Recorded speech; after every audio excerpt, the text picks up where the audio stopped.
Hello everyone and welcome to another very exciting game from round 10 of this year's Tata Steel Masters edition. It is Nodirbek Abdusattorov versus Alexey Sarana, and what's impressive about this matchup is that we're already in round 10 and both of them are still undefeated. We've covered a lot of Nodirbek's games, but we haven't covered a lot of Alexey's games as he drew all of them, and unless it's like a really crazy game, I don't do draws. But he did win one game. Going into round 10, he's the only player to defeat Vladimir Fedoseev, who's been having an incredible run. He defeated 2,800 players in a row. And both of them are in an impeccable form. So let's see what does this clash bring us. Nodirbek with white opens with pawn to e4. Pawn to c5, Alexey replies with the Sicilian defense, knight f3, pawn to d6 and pawn to d4. Sorry about that. We have c captures and d4, knight captures and knight to f6, knight to c3 and a6. So the standard Najdorf Sicilian. We have knight to b3, not your most common reply, but like I said, to the Najdorf, every move is a move, like literally every move. Rook g1, I think it's maybe the 10th most popular continuation, and people still play it, even in classical. So here we have knight b3, pawn to e6 and pawn to g4. This is the main line. Considering knight to b3 was played, pawn to b5 and pawn to a3. You could also go for g5 immediately, but here Nodirbek decides to prevent pawn to b4. We have bishop to b7, now putting pressure on the e4 pawn, bishop to g2 defending, and now knight to c6 and pawn to g5. Okay, all been seen before, nothing new here. Knight to d7. We have pawn to h4 defending on g5, and now rook to c8. And there is a game where pawn to f4 was played.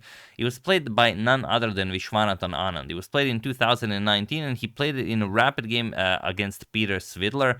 It was a tournament called the Levitov Chess Week, and Anand actually lost a brilliancy to some 23 moves. Peter Svidler really played a wonderful game. But here we have queen to e2. Basically, f4 and queen to e2 are both top engine moves, so this is what Nodirbek goes for. And it is now, as of move 12, that we have a completely new game. Bishop to e7, we have pawn to f4 and pawn to h6, going after h captures on g5. And here Nodirbek plays a most interesting move. Like this is probably the last move you think of, because you look at the bishop, you look at h captures and g5 coming, the rook opens up. You're probably thinking something about maybe bishop e3 or maybe bishop d2. Somehow bishop gets to c3 and I castle queen side, but not Nodirbek. Nodirbek castles king side. He doesn't care about any of this, and he says let's play a nice game of chess. Okay, Alexey opens up the H file as every man should. H captures, H captures. Now the rook opened up, knight to b6 and pawn to a4. And this is much like in the Gukesh versus Max game. The crucial move is pawn to b4. But unlike Gukesh, Alexey doesn't play it. He plays knight to c4 here. Now I'm just going to show why pawn to b4 is such a wonderful move, is because the knight now has to go back. You can't go, sometimes, or rather more often than not, when you play against the Sicilian, you have this knight to d5 sacrifice, which almost always works, but here it doesn't work for a very particular idea. And I'm just going to show it to you because the position that happens is a lot of fun. You can't capture right away, but you can play a5, and now after the knight moves, now you open up the d file, attack the knight, and after knight captures on a5, you play knight captures, and now pawn to f5, and it looks really scary. I mean, it's not easy playing this with black. Top move is king to f8 actually, and now after f6, look at this: g captures, bishop captures. The thing is, rook captures on a5 doesn't work. It almost works, but it doesn't. It'd be great if a queen had to capture and then you just pick up the bishop here, but there's the nasty Zwischenzug bishop to d4, and due to this, you just lose on the spot. Doesn't matter what you play. Black will just capture, or even better, you can even go rook captures, because the rook cannot be captured, but it has to be, let's say, bishop captures, rook f2, and only now you capture, and white is completely busted. So b4, while of course it doesn't force knight to d5, unless white has knight to d5, b4 is the best move. So here knight to c4 was played, and now a captures on b5. We have a captures on b5, and queen to f2, stopping any queen to b6 ideas. We have pawn to b4. Now it is played, but now it is not as potent. We have knight to d1 and rook to a8. We have a trade of rooks. Rook captures, queen captures, and now knight to d2, offering a trade of knights. We have knight captures, and bishop to d8, with possibilities of maybe this bishop coming to this diagonal at some point. We have b3, queen to a5. Now even the queen supports that, so we should do something about it. Bishop to e3.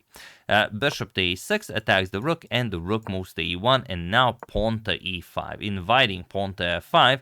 But Nodirbek first goes queen to d2, puts pressure on that d6 pawn, and bishop to c7 defending. And now Nodirbek plays pawn to f5.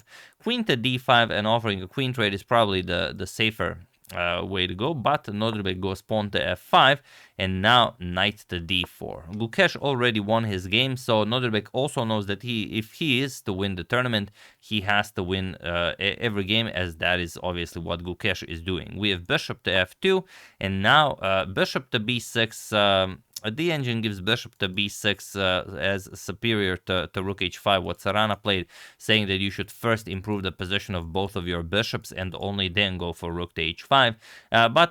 Okay, Alexey goes for rook to h5 right away. We have pawn to g6, and now f captures, of course, can be played, but here bishop to d8, going for bishop to h4, or maybe bishop to g5, even putting pressure on the white queen. G captures on f7, king captures, and now knight to e3. And here Alexey goes bishop to g5. Yeah, with 5 minutes on the clock, of course, it is not easy, but bishop to h4 is the move that should have been played here. And then just trade bishops, because now Nodirbek unpins with tempo. Queen d1, you unpin from the bishop to attack the rook on h5, rook to h8, and now queen to g4, putting pressure on the bishop. And if the bishop moves, of course, the queen comes to g6, and there's just no good move here. If you go for a capture first, then of course we can even capture. We're in no rush to go for queen to g6 check, and if knight captures on c2, now you just go for it, and after let's say king f8, f6, and okay, you open up the position. This is the threat of checkmate. And if queen c7, let's say you defend, then even the rook c1 with the threat of rook captures, as the queen is tied to the defense of the 7th rank. So it's a pretty bad position. So queen to d8 by Alexey, and now knight to d5 by Nodirbek, rook to h6, and now bishop captures on d4.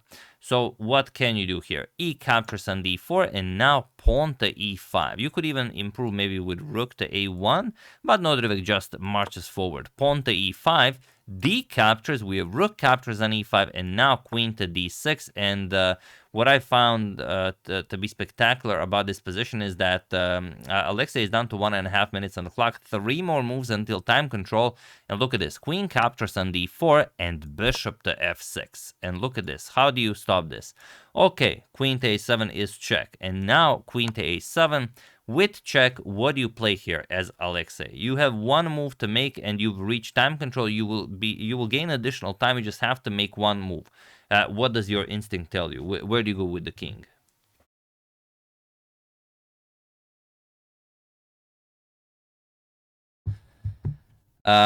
The correct move is king to g8. In the game, king to f8 was played, and I find this extremely odd because, well, when you're staring at the face of danger, obviously you go back. You don't go, into the danger unless you're that kind of a person. But we're playing chess here, so it's usually safer to go back. And the reason is I have no idea what Alexey saw that Nodirbek could do after king to g8.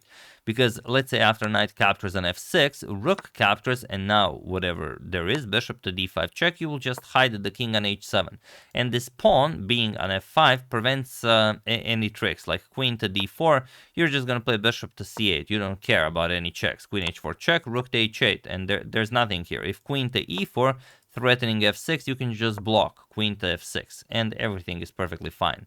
However, after this queen to a7 check, Alexey played king to f8. And this, well, it almost allows him to survive, but not really, because now it's a little bit different. Knight captures on f6. I think he played this move so knight captures on f6 doesn't come with check. And if Nodirbek plays it, then he will start checking the white king, and maybe he will have a checkmating attack. And with having so little on the clock, he probably couldn't calculate it all the way. But Nodirbek does. He plays knight captures. He spends almost all of his time, as this is this is move 40. We have queen to d1 with check, and now king to f2. Queen captures on c2 with check, king g3, and now rook captures on f6. The problem is if you play queen captures on b3, the rook can just block, and now there's no defense. Queen to e7 will be checkmate. So here after king g3, rook captures on f6 is played, and now there is one move that wins the game for Nodirbek, but it's not an easy one to find. Feel free to pause the video and win the game for Nodirbek. Get him a full point while I give you a couple of seconds.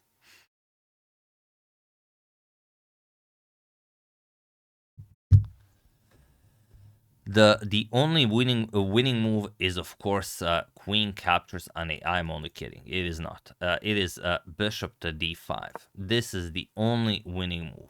And the reason is if you go for the king hunt right away, the king will escape. And after queen to e8 with check, of course, you will not see rook f8 and bishop d5. King h7, and now there's nothing. If you go for queen to h5 check, the rook can simply block, and there's no way to continue the attack. So that is a huge problem. So after rook captures on f6, the only move that wins is bishop to d5, cutting off the black king and asking, why are you even on f8? Why are you not on g8? From the start. And okay, a few more checks will have to be survived. Queen d3 check, rook to e3, and now look at this, rook to g6 with check. Offering a full rook, which Nodirbek declines. He plays king to f4, and this is the strongest move. Queen to f1 check, we have bishop to f3, and now look at this, rook to g4 check.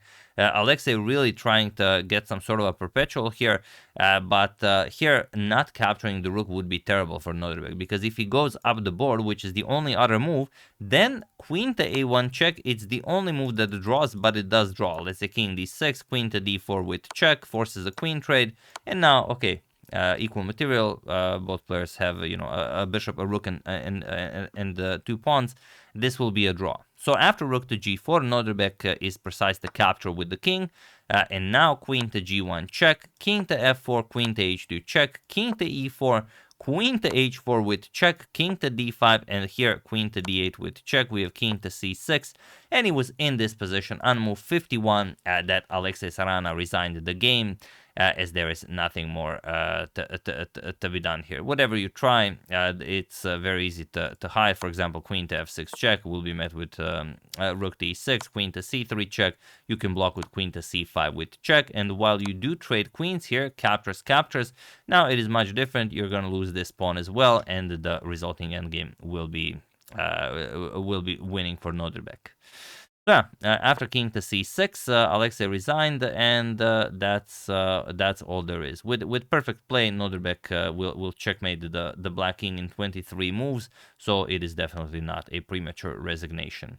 And yeah, after he saw probably that Gukesh won with that weird pawn to d6 move, Nodirbek also wanted the full point, and now Gukesh is the sole leader, but and Nodirbek is the only player in second place. And while this is not the last game I'm going to show from this round, I will save the standings for that video, which is most likely the next video that I will make. So yeah, that's the game. Hope you guys enjoyed it. In the battle of the undefeated ones, one of them has been defeated, and that is Alexey Sarana. Nodirbek still continues undefeated, as is Gukesh. They've already faced each other, so we will not get a Nodirbek-Gukesh clash in the final round, but more interesting matches to come. So yeah, hope you enjoyed it. I would like to thank John Tardif, congrats Stachem Joseph, Pierre Murad, Rani Levy, and Andreas Rosenthal for your contribution to my channel. Thank you a lot, I really appreciate it. As usual, you can check 2 of my previous videos here. Thank you for watching, and I will see you soon, continuing the coverage of round 10, as there are so many games that were nicely played here, until the tournament finishes, of course. So thank you all, I will see you soon, and have an excellent rest of your day.